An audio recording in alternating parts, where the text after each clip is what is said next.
Well, there was no black hole all along. And of course, if you're any of the unfortunate Labour cabinet members sent out to defend the weak Chancellor, you will say that no black hole was ever mentioned in those terms. But come on. We were all prepared for doom and gloom thanks to Rachel Reeves. And then it turned out that the Office for Budget Responsibility had already told her that other things were mitigating problems about growth and that she basically had some money in the kitty after all. So has that really destroyed trust? Can it be weaponised, since it does begin to sound quite technocratic? Or are most people thinking, do you know something, mate? You dragged us into paying more tax by freezing the income tax bands, and that broke the Labour manifesto promise. We discuss all of that. We look also at planning nightmares in the Highlands over wind farm expansion.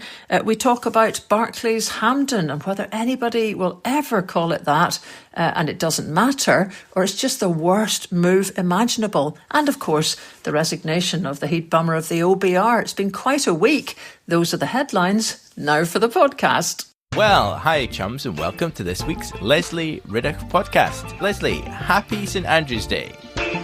Oh yes, actually, yeah, we didn't stage this. I'm still just laughing because you come out of the blocks like a blimmin' whippet.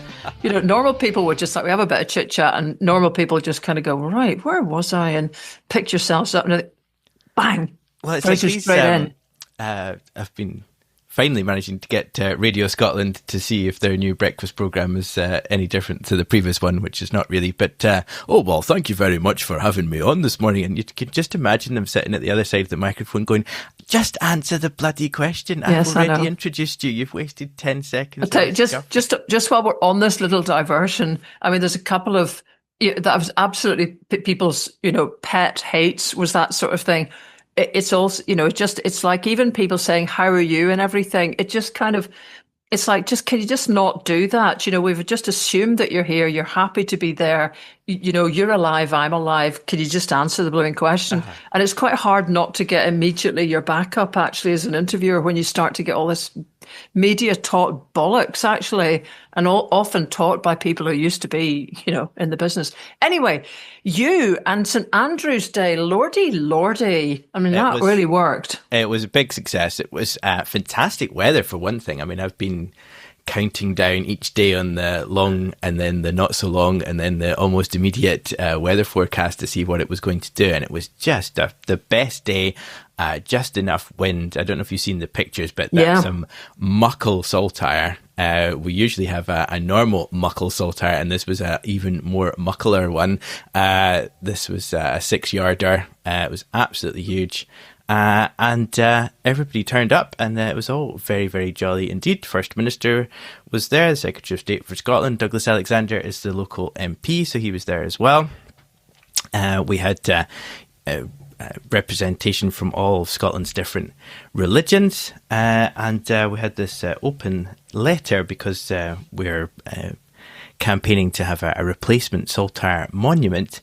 And blow me, did I not manage to get the letter signed by basically the leadership of every political party in Scotland, as well as all the churches, and Ros Foyer on behalf of the STUC, Dennis Canavan, of course, a big supporter of St Andrew's Day as the secretary of the cross-party group, Saltire Society, Leo Cushley, Lord Lyon, the moderator of the General Assembly, and the moderator was at the service. So yeah, it was just tip top.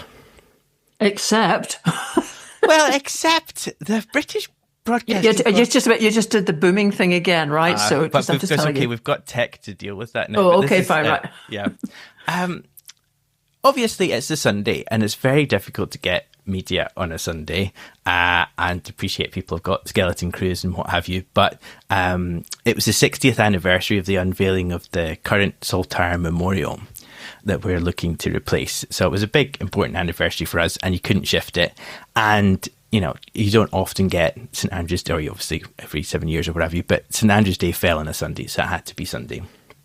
So I've obviously been working my little socks off to get all of these people to sign this and to get the cross-party support and what have you, and to make it a kind of colourful, newsworthy, and kind of national newsworthy event, and the BBC said they would come, and I was absolutely giddy. Yes, you were, a little lamb that you are, yes.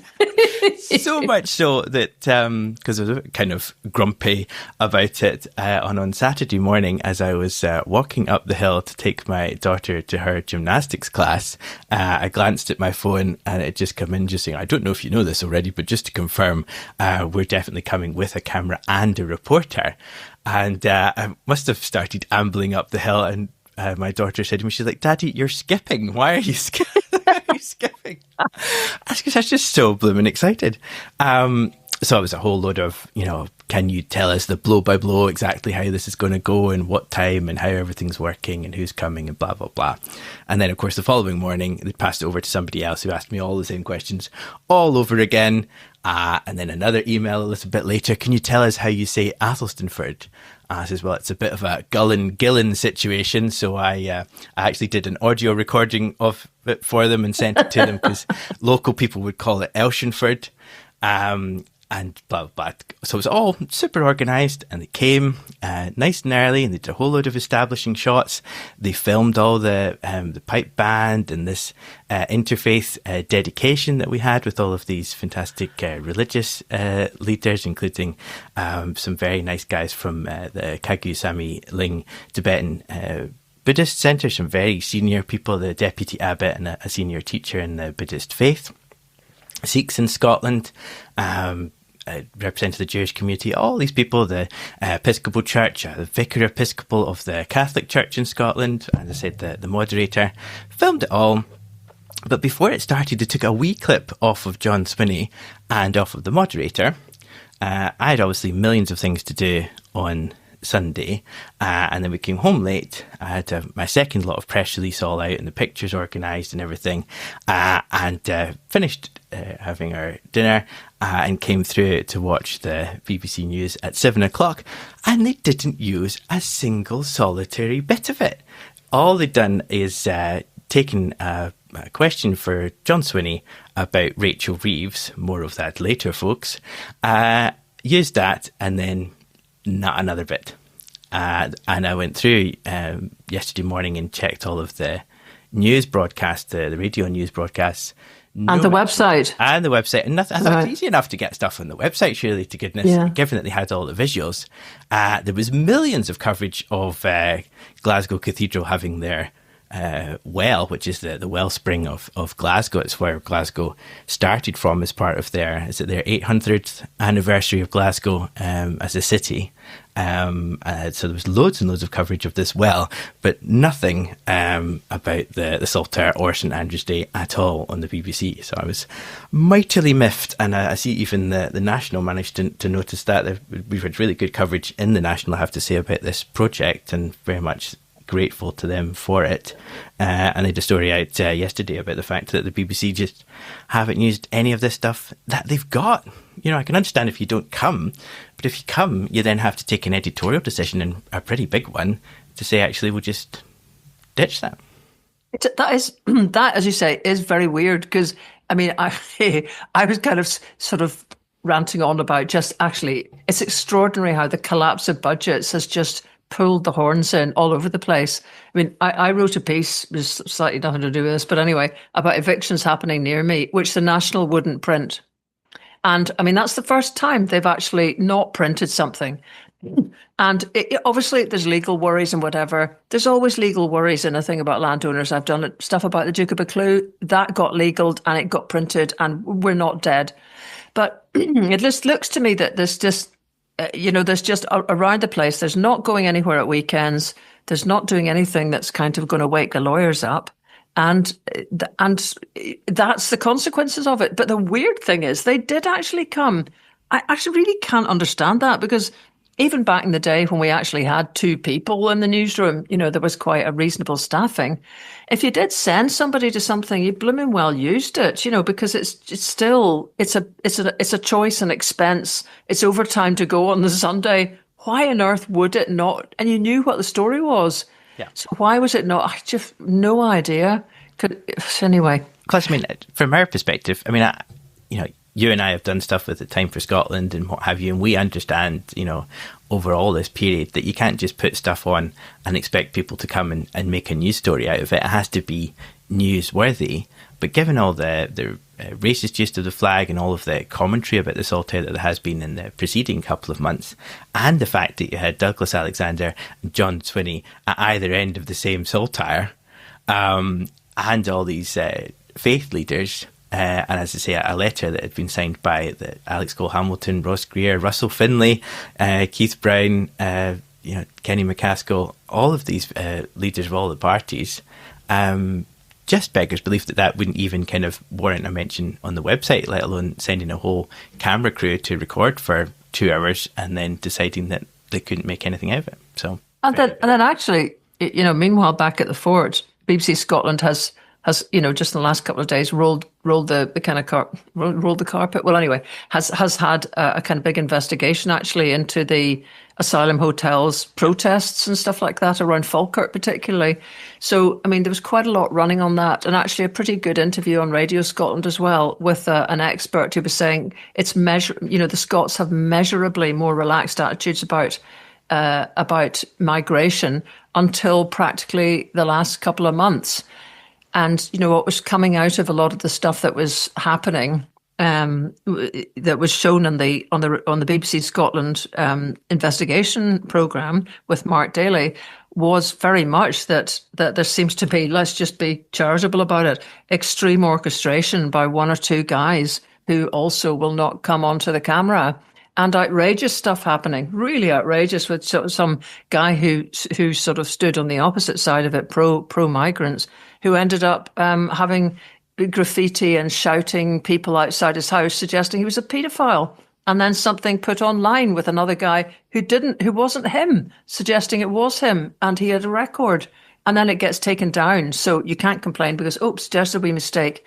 So the thing is, that's the backdrop of it. And if you're watching that programme, it was full of Saltires. I mean, all the guys that were sort of on the no migrants front. And in fact, the wee shouty guy whose name I've managed to forget, who was, at every protest, actually, he was wrapped in a Saltire.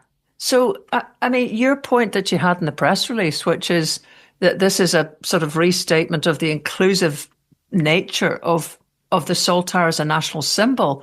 I mean, you think that might have just blooming woken somebody up because there's an obvious connection with where their whole journalism's at the moment, but, no. No. And as I say, not even on Monday or Tuesday, just bang it online so that we can be complaining about it. But very, very strange. But the project's launched. It's a really interesting story. You can tell me to wheesht if I go on too long here. But it's all kind of part of a sort of cultural reawakening in Scotland in the 60s, Hamish Henderson and all that kind of move.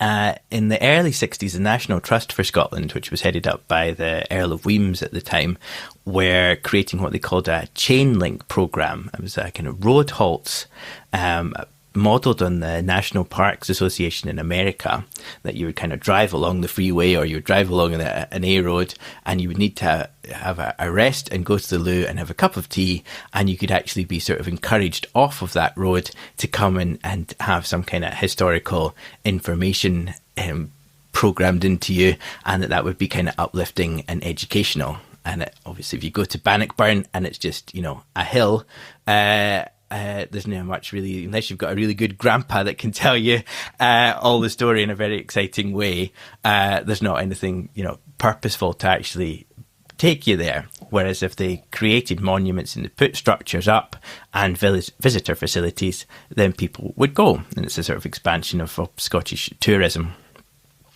So the Athelstan for project wasn't by the National Trust for Scotland, but it's definitely got links to it because it was started just a year afterwards, and it was the same architect, and it was the Earl of Weems, who's the local landowner here in East Lothian, who was part of the project. And it all kicked off in 1963 on Christmas Day, and as I said in my speech in the church, there was good Presbyterians at this point in the 1963. They could still get post delivered on Christmas Day. So you got this letter through from a guy called Ronald, who spelt Roggenwald Livingston, entreating the local parish minister as the minister where the or Scotland's flag had said to have originated to do something to perpetuate this important fact of Scottish history. And he obviously, the local minister, thought this was a very good idea, Downey Thompson. He got in touch with the schoolmaster, and the two of them went to the Earl of Weems, and they became the committee. And there was this international fundraising effort, which was kicked off by an open letter signed by people like the Lord Lion and your pal, the Earl of Dundee, who was the hereditary standard bearer for Scotland, and various others, encouraging the creation of this Saltire Memorial. And in the letter, they specifically referenced the fact that the Bannockburn Rotunda had just been completed. And then by 1965, so this is why it's our 60th anniversary, they had this lovely memorial in Athelstanford. And then in the 90s, did a bit more work, and Alan McCartney, who was deputy leader of the SNP and an MEP, became involved and set up the Scottish Flag Trust to provide flags for the flagpole and to maintain it. And they have created this fantastic little heritage centre in a ducat at the back. And the ducat actually happened to have been built by the father of Hepburn. Is it Sir John Hepburn, the founder of the Royal Scots, who were the first British regiment to carry the Saltire into battle. So it's got this is making me tear my freaking hair out, because all these guys, all these toffs, and I'm sorry, but most of these regiments are kind of, the whole stuff was, all of our stuff was basically outlawed after Culloden, Gaelic, plaid, tartan. And the only way you could wear it again, there's no flies on buttons, as my mother would say, right, was to join the freaking army and into these specially created Scottish regiments, which the sons of guys who'd been probably killed as Jacobites were essentially forced to join because there was no other game in town.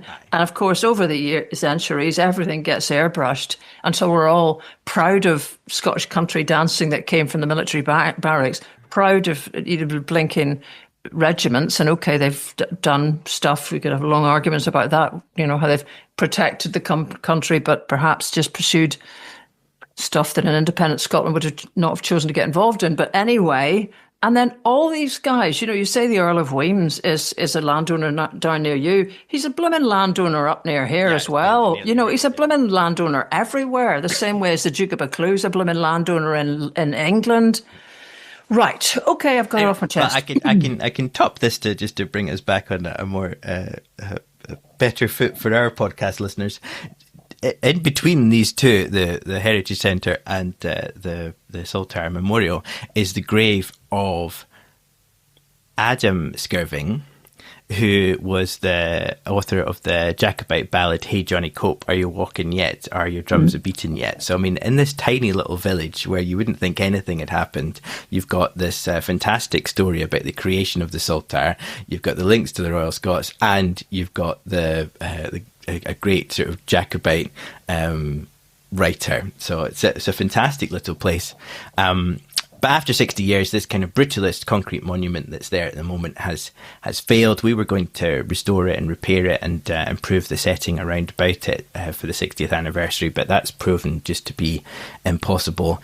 And we've got this amazing new design by Simpson & Brown Architects with sculptor and artist Tim Chalk, recreating this Battle of Athelstanford battle scene from the original memorial in bronze, and on the front of this new memorial, which is a kind of sort of ellipse shape, kind of curved wall with the bronze and the carving on it, and in front of that a nice big circular paved area which will have a world map of Scotland, picking out all of the Saltire and St Andrews societies founded historically and still going across the whole of the world. And you can go on now and donate to that at saltire.scot, a website you couldn't possibly fail to remember. Yes, right. Well done. And so. Oh yes, well actually I was off. Probably the reason I'm all grumpy about this is that I was off in the opposite direction than you, up in Beaulieu near Inverness, with a screening of the Wind Farm film. And, it's all the stuff that people tell you when you're there. This is the nightmare of the blooming thing, is that people will tell you lots of things People will tell you, actually, for example, one woman criticised the film as being a bit limp compared to the sort of anguish that a lot of people have experienced, realising that their glens are just kind of pretty much disappearing underneath hardware. But actually, one of the aforementioned women, I said later, did we just not connect with you properly? She said, no, you did. Yeah, you asked about all of this, but I was just scared. And you see, this is the problem of it. It's just people are blooming generally scared to put their heads over the parapet about very much. So people were telling me all sorts of stuff about, the Danes and the Swedes are fairly buying up all the area up the entire Great Glen, doing whatever they want. And you kind of begin to wonder, is it for constraint payments for wind turbines? Is it, but to be fair, is it, the Lego heiress seems to be doing another Anders Poulsen, because there's different taxation rates. If they were trying to do that anywhere back in Denmark, they'd be whacked. They still do pay actually on assets, but a lot less than they would do back home. And clearly they ain't got mountains back home. So, there's plenty that's kind of dripping in. And also, around the Highlands, there's a problem on Tanner Moor over in the Summer Isles, which has been bought, I can't quite remember by whom, but he's kind of been building quite Surrey-like buildings on it. And again, is laird of all he surveys, just leaving everybody uncertain, unhappy, but unable to say a damned thing. And, I'm going up this weekend all the way to Borgie in Sutherland to have a 25th commemoration of an Ogham forest that was planted in 2000. That being the Ogham calendar, alphabet rather, is the 18-letter alphabet that the Scots and Irish Gaels use, and each letter stands for a tree. So there was 18 trees from each species of the alphabet planted by bairns in 2000. The bairns are now adults with their own bairns, and they're all coming back for this 25th anniversary. So I'll be trying to make a little film about that. And if anybody wants to contribute some money to get somebody to edit it, I'll do it myself. But what are we like? It's like blooming hand cup, caps out for Christmas here, right? But anyway, that will be again a tale of what's happening with that part of the world, with one landowner, Anders Poulsen, basically calling the shots on everything.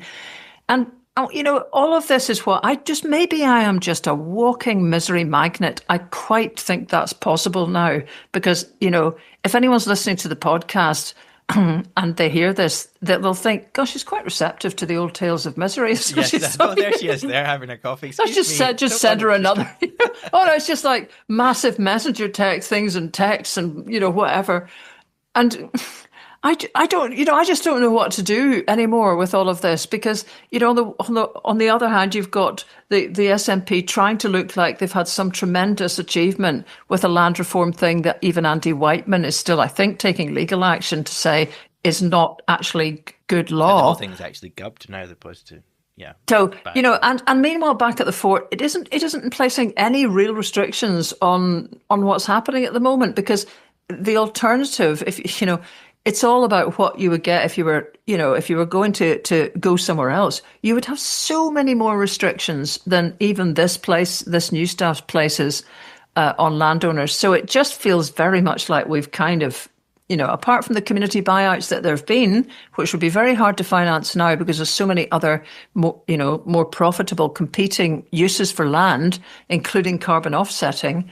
You and now, sort of wind farms, and never mind if the wind farms never get properly connected, the constraint payments for the wind farms. I mean, lordy, it's just kind of depressing. Anyway.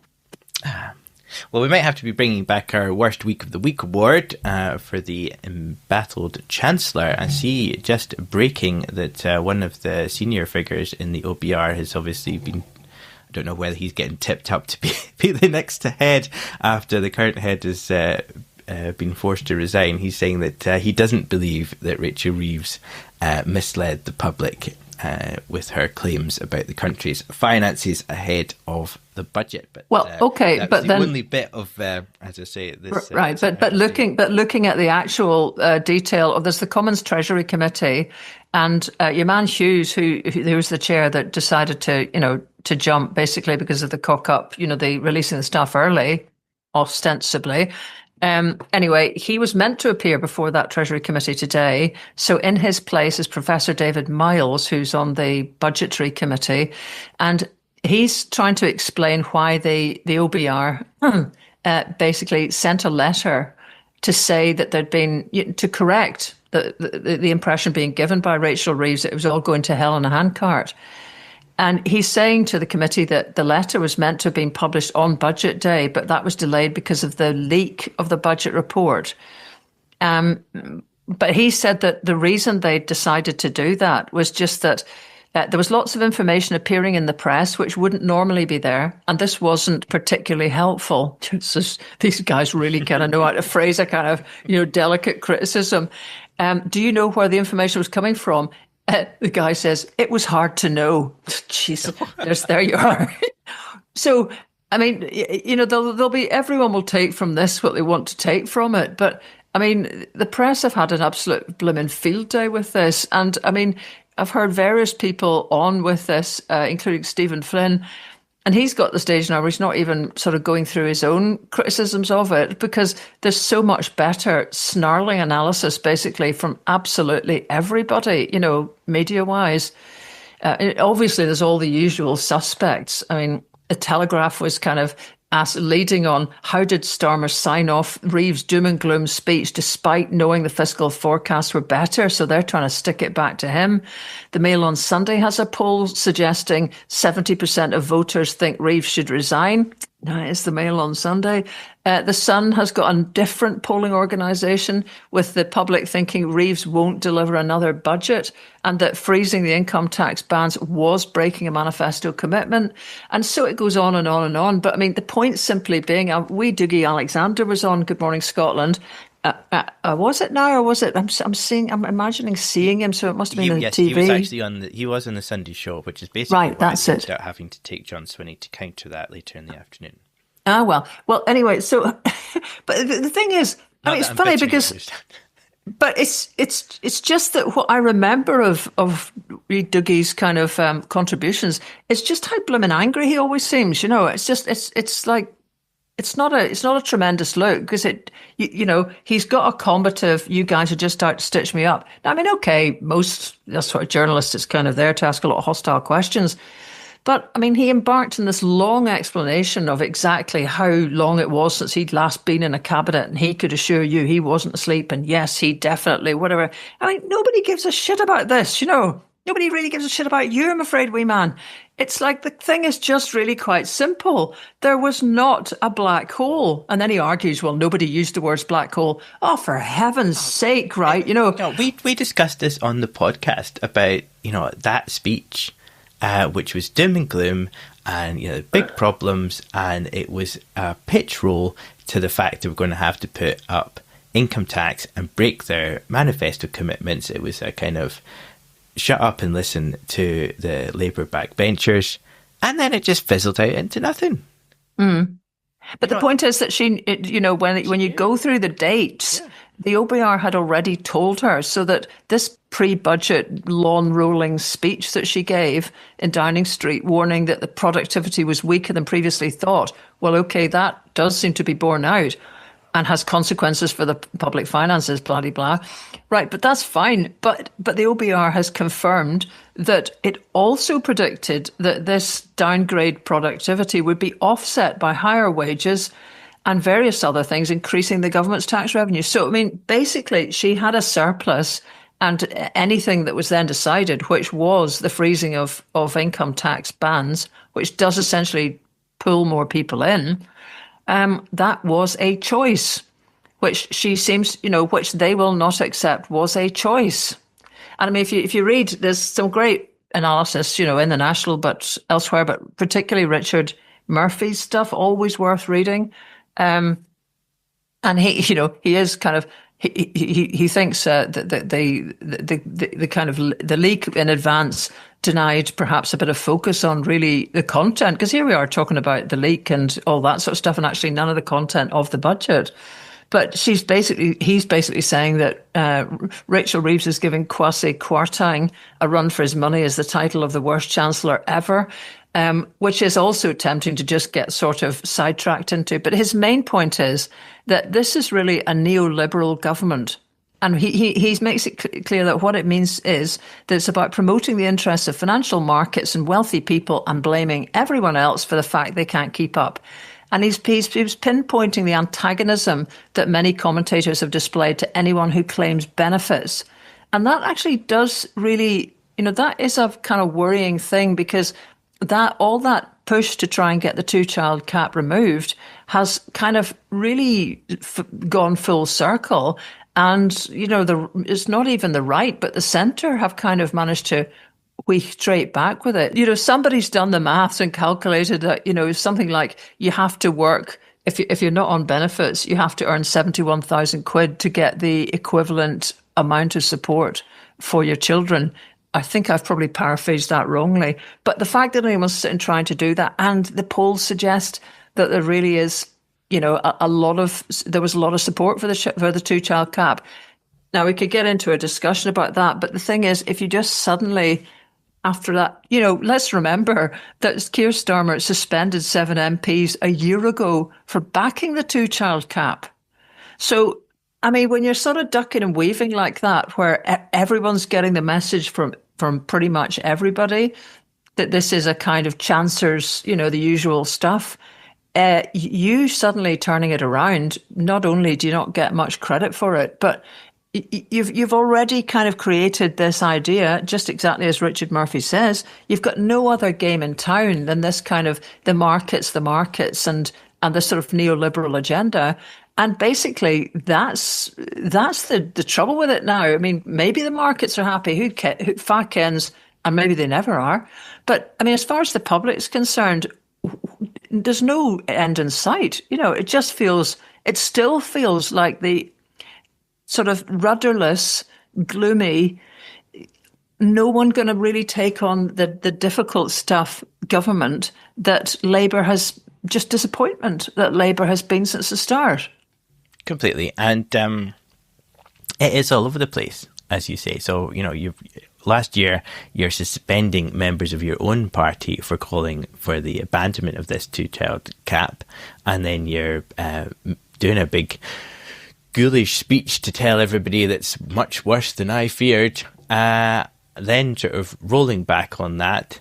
And then rather than putting up income tax in a very kind of straightforward and transparent fashion, which is the kind of one tax that actually generates sort of big proper earnings for the government, she's ruled that out sneakily and sort of stealthily, rolled over this freeze of the personal allowances, which means that actually the proportion of your income in tax is going up all of the time because of inflation, and any wage rise that you get is not being offset by an increase in your personal allowance. So if you're a working person that they're always so keen to champion, you're really stuffed by this budget.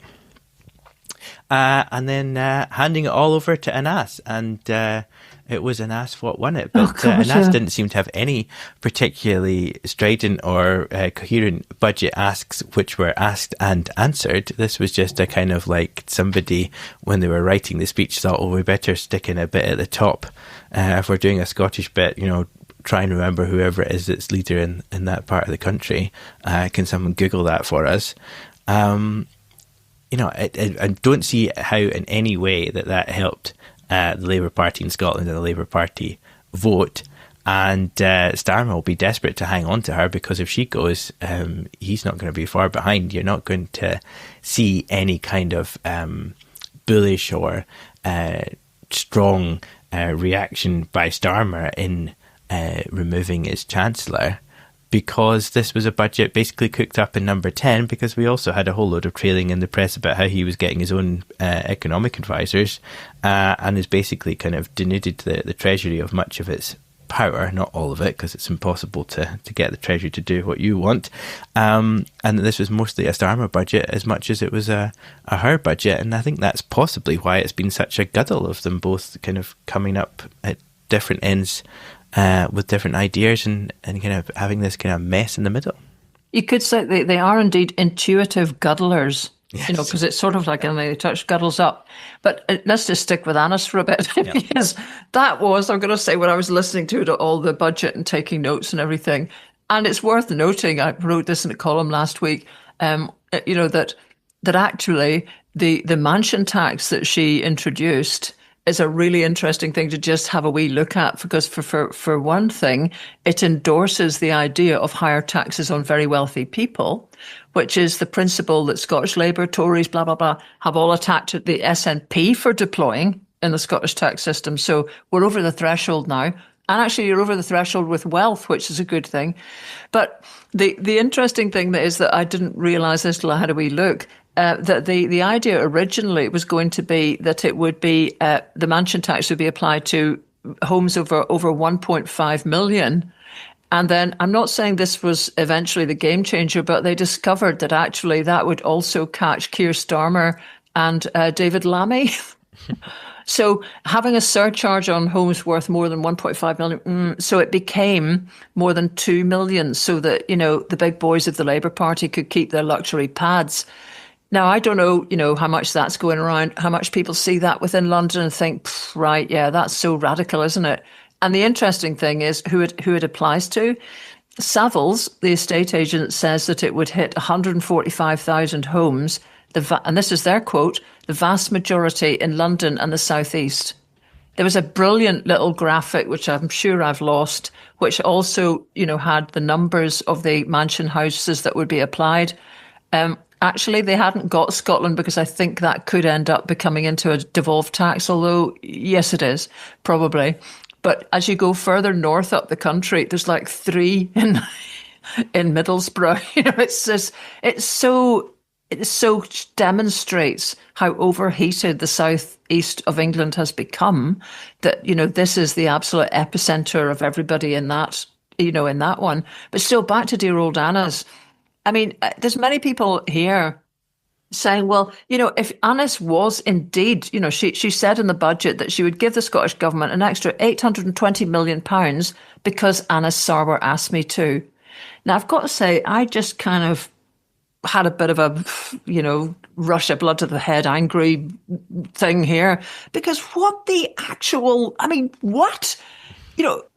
So that's it. I mean, if Annis had got the lurgy that the rest of us have all got, and wasn't he operating and hadn't asked her, not just assume that he did, right, we wouldn't have got 820 million. Yeah. I mean, it all hinges on what? Annis being perky, and then the next thing is, Annis is perky, is he? Because, he was on STV, I think it was the redoubtable Colin Mackay, asked him if he had anything on his budget wish list, and he just looked a bit kind of glaikit and said, not really, just, a Labour budget, I think was all he said. So he didn't say 820 million. And I imagine that the 820 million is the Barnett consequentials, which come from other freaking spending. Yeah. It's like, it's the money we get back for the taxes we send down there, which is our blooming money. I see that other people, there was a brilliant comment on Stuart Easton on Twitter, said, why didn't Annis ask about keeping the Grangemouth refinery operational? Or maybe he could have asked about ending the North Sea windfall tax or justice for the WASPy women. So, I mean, once you get this idea that everybody jumps to it when Annis Sarwar asks, the number of things that are going wrong in Scotland that clearly he hasn't asked about or was ignored about, or this is all a lot of absolute bullshit. Really? It's like children. It's like, I kind of was talking about sweeties for the jocks, but it's extraordinary how the language changes. As soon as it's dealing with, it's like, she goes through a long list of, we've put £1 million into a playground in Coventry, and there's a little sweetie for somebody here, and there's a sweetie for somebody else. And then, just as you say, somebody puts a, name in front just in case she forgets him. Yep, Annis Sarwar, name check. Everyone goes, yes, Scott, our guy, happy days. 820 million, jobs are good, and that's fine. Nobody interrogates it any further. The press release writes itself. Scottish Labour just copy and paste and send. And then, so then the next moment is, while you're sort of choking on your cornflakes, she looks round the chamber, pointedly round the chamber, and says, sorry, I didn't quite catch that from the SNP. And, it's like, I mean, really, I think somebody could have shouted, something of a kind of... In fact, if they got chucked out at that point, it would have been not a bad move. Yeah. I mean, I was sort of suggesting, what is it you're really expecting to get? Thank you, Imperial Master. Groveling thanks for sharing your cash. I mean, no. And actually, if you kept watching, Dave Dugan popped up from the SNP and really quickly sort of said, I don't exist on my knees waiting to get patted on the head by the Labour front bench, when there was more taunting about why they wouldn't thank the government for giving money from us back to us. Ah. What does she think? She's JD Vance to Starmer's, Trump, Zelensky. You've thanked us 10 times, but you didn't thank us. Oh yeah, that's true. At the beginning of this meeting, I didn't hear a grateful thanks from you here. You get your suit on, you ungrateful wretch. But I mean, even the Trump guys send notes to people about how to be thankful. Yeah. So Yes. I mean, if this isn't thankful enough for you, or whatever. Anyway, but by the by, and then the next thing was that when she was on the new, I can't remember what you call it, but Good Morning Scotland, basically. Martin Geisler did sort of stick it to her and asked her about independence. And to be fair, he gave a pretty robust interview with Stephen Flynn this morning, which I think Stephen Flynn was suggesting was kind of displacement, asking about the Scottish government's approach to the North Sea oil situation. So it's, you got to get a pretty robust go from everybody. However, Martin, I think, does make a point of every time he gets a UK high headgeon, he always asks them, is there a way, essentially, is this a voluntary union? What way can people decide to become independent? And I thought it was absolutely extraordinary listening to it. No. No, but they don't. I mean, she stumbled. I mean, I was saying to a pal, all the folk up the road in Bewley, the yesters there were beeling about it. But it struck me as like, if you're, trees and everything get used to the prevailing direction of the wind. So when you get a westerly in Scotland, it doesn't make much damage. That's why the beast from the east did so much damage, because it came from a different direction. Now, she's got all her lines ready for the budget, for cock-ups, for, anything you care to mention, two-child cap, Starmer, yada, yada. And suddenly, in comes the easterly wind and says, well, independence. And she stumbled. She couldn't remember the lines. She was just grasping. There's been no update in the last God knows how many years to a generation. And of course, it's kind of kicking on a generation now.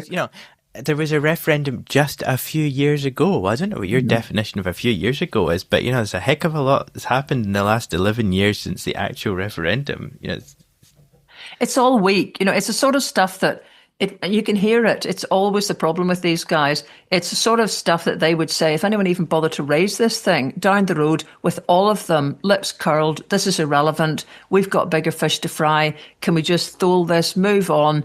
And that's the scrutiny it gets. So your arguments, suddenly you're a kind of, basically an English MP who's suddenly being brought down to earth in Scotland with a totally relevant question for Scotland, borne out by everything, opinion polls, voting intentions, all the rest of it.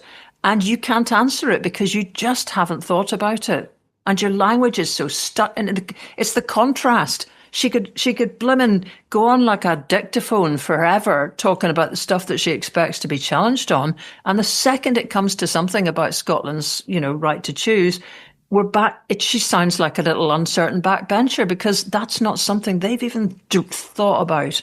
So, maddening but interesting. Very much so. Talking about maddening, your party have had its conference, and Zara Sultana stormed out and then stormed back in. And I was thinking of you and your love of all things Python. It's now going to be an anarcho-syndicalist collective run by a 16-strong central executive committee. So immediately in my brain played the life of Monty Python, Holy Grail, rather, seen almost in its entirety. It's a terrible handicap to have these things that are just ready to go off with the mention of a small word or whatever. I've got to say, I can hardly even follow this anymore because it is all quite ludicrous. She walked out because she was expressing solidarity with the members of the Socialist Workers' Party, who had been banned from coming in because the rule is you have to be just, you have to just be a one party kind of guy or gal, and you can't also hold a membership from something else. I think her thing was, well, it's whatever. Suck it and see situation. Aye, exactly. Really, to goodness, you're like, oh, well, that's how Oh, I my go along God. and see how that went, and then if I like it, I'll ditch my, long-held affiliation. Totally. I mean, and since we are in sort of a terrible thing to apply capitalist economics to all of this, but we're in a Black Friday mode. There's nothing that you normally get that isn't on a try one and see how it works for you. And just by the way, after your thing about you can just pay some money and get rid of all the adverts from everything, by gum, were you ever right? I paid £1, right? Because there's one of those ones with Channel 4, and it's gone for like a month. None of these blasted adverts. So the thing is, that's where everybody's minds are at the moment, that you could kind of just put your toe in the water with something and, oh no, you have to. But I mean, you just kind of think, if it wasn't that, would it be something else? These guys just can't seem to, establish a priority. Back in the polls now. I mean, they've lost a lot of their initial momentum. And it's really hampering them. And I don't see how they're going to be able to get a sort of cohesive policy platform out and a cohesive campaign across if they're still, so riven by splits and just kind of confusion about who they are and what they're going to be about and how they're going to get on and who's kind of in charge of it. And this committee seems to be kind of interim. I don't know how you get rid of an interim. It's a bit like, how do you get rid of, we had a period of benign dictatorship just whilst we got set up. And then once the guy just quite liked being a dictator and we couldn't get rid of him after that. You then, of course, have potentially competitions as to what the balance of the 16-strong Central Executive Committee is, this Politburo, and all the bun fights are going to be of that. And I'm sure there'll be a whole load of leaking and plotting and counter-plotting as the different factions within the party and the different factions within the Executive Committee run around. But I suppose it was a bit of an eye-opener that the conference obviously didn't feel that they could be trusted with the leadership of the party, given the total mess that it's been in at the moment, and it needed to be a committee. But, we will keep an eye on it. The Green Party in England certainly seemed to be picking up quite a bit of the kind of cast off of that momentum and that drive for a proper left-wing party in England. And I should say that we've had an email from William Thompson, and actually I noticed in Richard Murphy's piece, he also mentions that Zach Polanski is a big, is understanding and has had briefing meetings with him about modern monetary theory, which looks quite differently at essentially what it takes to run a country. So there'll be people, who think they've now got a serious advocate there for a totally different way of looking economically at Britain. Just by the by, though, I was reading another thing from the poll, the weekend polls, which is an interesting thing to have, we feeder thing on it. And apparently the big thing that they're noticing this week is Reform slipping back consistently since September, bit by bit, over 9 different polls. So, they said, one wouldn't be worth mentioning, 1 month wouldn't be worth mentioning. It could still be swings and roundabouts. But obviously, in some areas, there's the Welsh guy getting done big style, for taking bribes from Russia. There's the kind of car crash of the various councils that they run in the south of England. But also, I wonder how much this has really reached people, is the kind of racist stuff that Nigel Farage came up with when he was at Dulwich College. And the people coming out of the woodwork, I mean, the thing is, we haven't really seen it in the press here, but if you're looking at the English press, there's been quite a lot of people who've come out of the woodwork and saying, I was that Jewish child that he came up behind and basically said, they're stoking the ovens, and then just making the sort of sound of something hissing. And, he said this wasn't done at the age of 9, it was older. And he totally knew what he was doing. I mean, he refutes pretty well every line that Farage is trying to come up with. Now, every time somebody half-heartedly tries to challenge Farage with this stuff, he just gets tetchy and, brushes it aside. He's a master of deflection. And yet, it could well be that all of this, you take, it's like a cocktail of stuff. Each one thing might not be enough to dent support for reform, but And there will still be people, the folk that are standing outside the asylum hotels they've got nowhere else to go pretty much, unless the National Front's standing.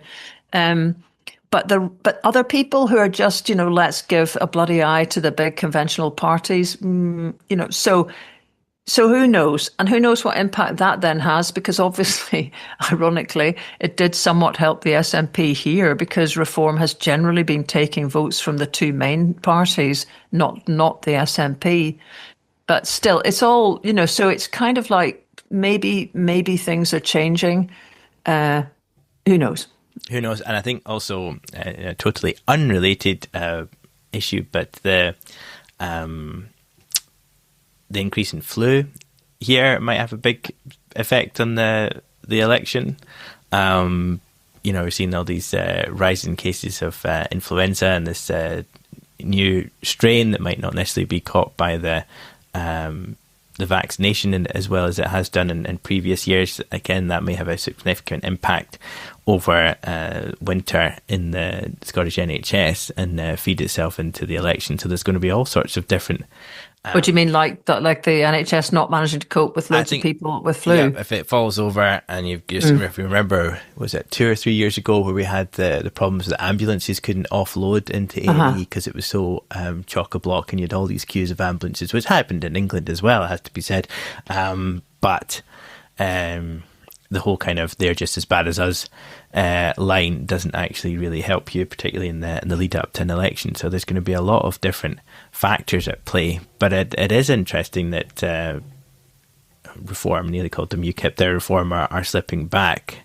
And it's one of these things I do believe that the more you get into the detail of it, and as I've said before, the more the kind of generalised amorphous racism becomes specific and targeted, and actually it's the care worker in your mum's care home, or it's whatever, or it's the doctor that lives next door to you, or you start taking it into a territory where more people have to actually make a conscious decision to think and engage and understand what it is you're saying, rather than taking a kind of headline stuff, the more that they will hopefully come unstuck.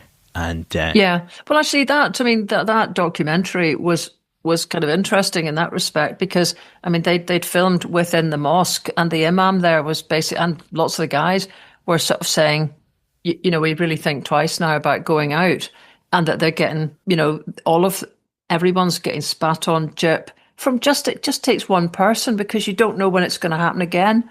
So I guess there is a challenge, and it's being met by, if you like, progressives in Falkirk and other places in Perth. But then, I came into Perth from, I can't remember, it was when I was up the road actually, and the station hotel opposite the station in Perth is now, I think, a migrants hotel. And I don't know if they're locked out during the day, or you'd go mad if you were just sitting in a hotel room the whole time. But there's lots of guys sitting outside, because they have got nowhere else to go. They've got no money. They can't work. And so it feels like we're just kind of creating the likelihood of tension with the situation where everybody is honeypotted in the centre of a city, and there's nowhere to go. I'm thinking still, we're just on the last throes of the Bloomin' Finland film. We've had one interviewee who didn't like the way we edited it, so we're having to sort of sort that out. But, the whole point the Housing First guys made in Finland was how it improves a situation for everyone, to not just give people housing first before you can have all the arguments about everything else, but also to have little units that are basically work. It could be voluntary work, it could be any kind of work within the blocks you've created, because it gives everybody something to get up for in the morning other than the thing to which they've been addicted. And all of that together is what reduces homelessness. So that all of this, a different approach, if people really meant it, would be something that would deal with any of the tensions that arise from not integrating people well when they come to Britain and come to Scotland. Yeah, and even at a really, really basic level, we don't have a sit-outside culture.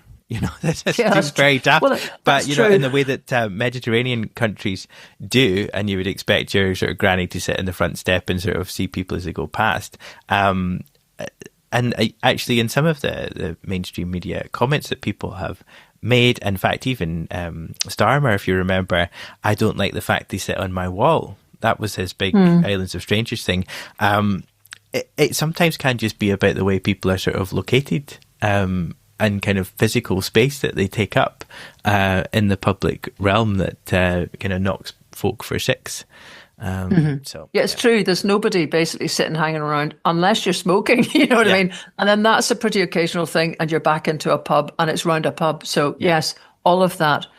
The other stuff that kind of came into this is a bit more difficult is all the stuff about the North Sea and the oil industry and so on.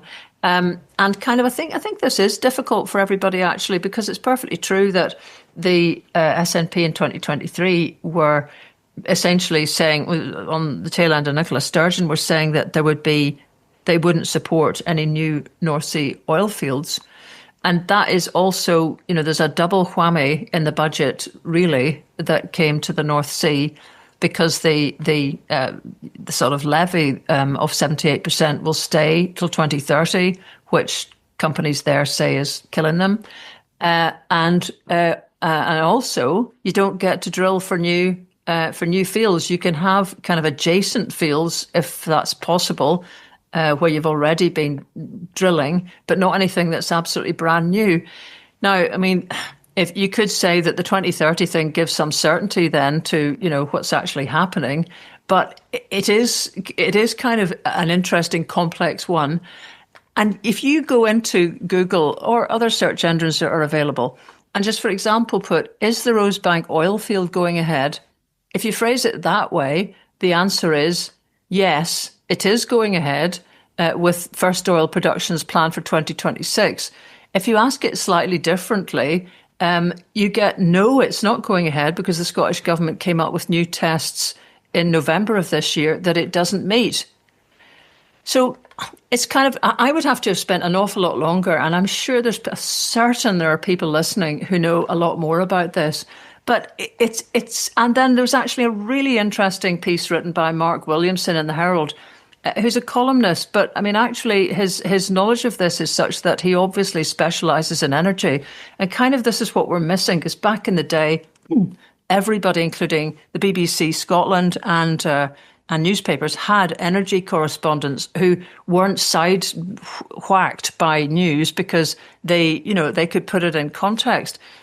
But it's interesting because he's looking through to some of the companies involved and noting that Ithaca Energy, which is actually Israeli owned, I mean, this doesn't get any cheerier, is basically having an acquisition spree in the North Sea, buying stuff up since the windfall tax was introduced. Now, who knows what they think? Whether that's because they think new drilling will be allowed eventually. And they, I think, also have bought, I might be wrong, Rosebank. But, another company has got West of Shetland, Serica, and they've bought it since the windfall tax was introduced. So it sounds like some guys are kind of, feeling the pain. These big boys are just deciding it's still a pretty good prospect and are kind of happy to continue investing. There's people that want, because the price of crude has really, it's half the level now that it was in 2022. So, some of those guys are saying, hey, you should take account of that and have a cap and a ceiling on what you're charging. But he's feeling that if you really drill down a bit, you look, for example, Harbour Energy. Now, it announced that it was axing hundreds of jobs earlier this week.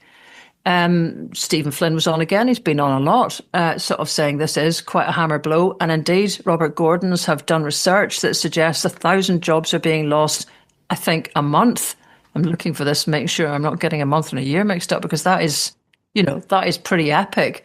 But Mark Williamson is sort of saying that analysts predicted Harbour would cut jobs before the windfall tax was introduced, because it had got plans to rationalise its North Sea group. There was other stuff going on, and if you look really carefully, there might be other reasons that things are happening and that does make it all quite difficult now. Clearly, the difficulty is that if you're going to get to a stage where you are not going to have new North Sea drilling, and you absolutely are determined, as Ed Miliband is, to shift the whole shooting match towards green energy, this is why the British government, and just leave the Scottish government to one side at the moment, but perhaps them too, are just basically intent on putting all the infrastructure in. They're not interested in listening to anybody that's quibbling about it. There's no exceptions to the rule. It's just going to be pylons sort of pretty much everywhere to get energy which is easiest for them to stick in the Highlands. Doesn't matter if it's the 5th, 7th, 11th wind turbine. Eventually they'll get all the infrastructure in place. Yep, they'll pay billions in constraint payments till then. Yep, it's probably all going to go down to the south of England. Yep, they could build a blinking anything, turbines or a mix of renewables down there.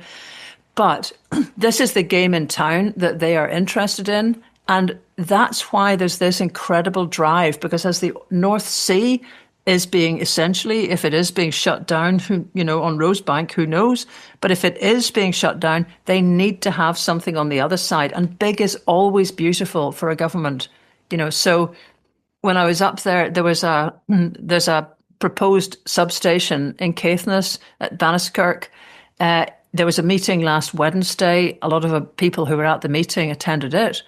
And it's absolutely humongous. It's the size of 140 football pitches, and it's part of SSEN's Spittal to Bewley kind of overhead line that's going to take a lot of the energy from the islands and all the north of Scotland. The thing about it that really worried people is that councillors, this was said to me by so many people, that the councillors seem to be telling the public that the only way they could apply planning conditions that were monitored by the council was if they basically approved the project to keep it local. Because they were told that if the application was deferred or refused, SSEN would appeal. That would mean the application went to the Scottish Government and a report for a decision. And basically, you've lost it. Off it goes. And any desired conditions the council wants to apply would be lost. The campaigners have got onto a planning expert who says this is rubbish, and that if the reporter does allow an appeal, the council would remain as the monitoring and enforcement authority. So the thing is, on the ground, all of this grinding stuff is going on, where people are having to become, it just reminds me of the independence referendum period and beyond, where all of us, at the beginning you just ditzy around in your life and, you don't know the innards of how things work and you don't know how complicated systems are. And by gum, the British system with its half privatised nonsense is probably the most complicated system for anything in the world on any subject. And now you've got people who are having to go around, as one of the lasses in the film does, with all the paperwork for 10 different proposals, all clumped neatly on the boot of her car, because she constantly needs to refer to it. She dreams about it. They worry about it. And, I don't know how this will pan out in the election. When you're talking about the election and whether flu will affect it, I can't imagine that any of the people who've been touched by this are actually going to vote Labour or SNP. And I'm just saying that because they actually really blame the Scottish Government for not sort of intervening and allowing detailed, proper procedures to go ahead. And there it is. And not feeling that they're kind of on their side or that they're actually taking on board what they're saying. And that came across very much with the Scottish Government representatives and the open meeting. Kind of, I'm powerless, yes. You're powerless, we're all powerless together. Indeed. One of us is in the government. But the MSPs present promised that there would be a debate in Holyrood. It hasn't happened. The Tories and all the rest of the MPs present promised there would be a debate in Westminster. It hasn't happened. And what has happened is that the whole Spittal, that's Spittal and Caithness, which is right up north to Bewley. So that's the whole long grey coast, as Neil Gunn cried it. Anyway, that whole long, kind of overhead line has basically been opposed by Highland Council, which everyone was really quite astonished at. And yet, this substation, which is really part of that proposed overhead line, has now got approval from the council. Go figure. Yeah. And it is massive. I mean, it's really difficult to conceive how big that is. I think you do illustrate it in the Wind film, but it's, just phenomenally huge. We're coming up to our time. In fact, we're slightly over our time. You mentioned about paying to have your adverts taken off more for, but Barclays Bank have paid to put an advert on the home of the National Football Stadium, Hamden. Indeed. And I mean, it's really hard to know where all of this is, actually, because I did notice Stephen Flynn was on. When he was on, he was asked about the Hamden thing, and he said basically, who cares? It'll still just be called Hamden. Yeah. And I thought, well, maybe that's true, because I had gone completely off on one. Barclays being, I remember back in the day when I was at Oxford University, we set up a direct action group and just occupied the offices of people that we thought were bad news. Barclays supporting apartheid in South Africa, right up the top there. We actually accidentally occupied the secretarial pool in High Street, Oxford. Memorable because such lovely ladies came over and asked us, well, if you're going to be here a while, would you like a cup of tea? And of course, when you're a demonstrator, even though we practice non-violent, we've done non-violent direct action. So, we knew how, we had our I'm okay, you okay sort of heads on. But still, my God, after that, we used walkie-talkies to make sure we got the right floor, and we still didn't manage it. Honestly, we were useless. But still, the point is, I still can't fill up at Shell. All these years later, it's just gone. I would drive past it on a whisper, just to get to the next place. Same with Barclays. I wouldn't touch Barclays with a barge pole, and it's okay. I appreciate everybody wasn't possibly that active back in the day. No, but not back in the day, but it's still a very active source of political activism in regards to Israel-Palestine, and just so these guys haven't. It's just like if you were involved back in the day, you just see this long continuity of Barclays basically propping up whatever is that the genocidal regime in town. There they are, and the idea that with one bound you are free by just associating yourself. And I mean, I wonder whether that deal was on the cards before Scotland's triumphant entry to the World Cup, or whether that, was like, hey, these guys are winners, let's associate with them. Who knows? And I don't know the numbers of it enough to know if the SFAs go in your dancer, that's money in the bank. I think. Right. What I couldn't get to the bottom of, because of course my deep love and interest of Scottish football, I couldn't find out how long it's supposed to last for. And Hampden is going to be one of the stadiums for the Women's World Cup in 2035, because I think the UK is the only bidder to host the Women's World Cup.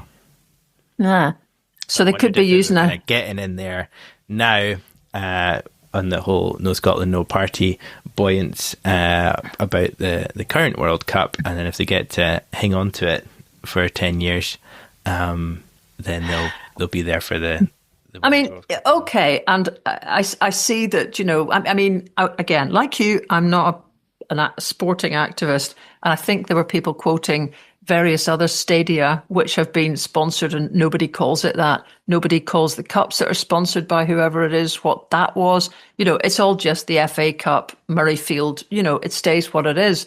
However, there's just going to be a moment at some time in the future when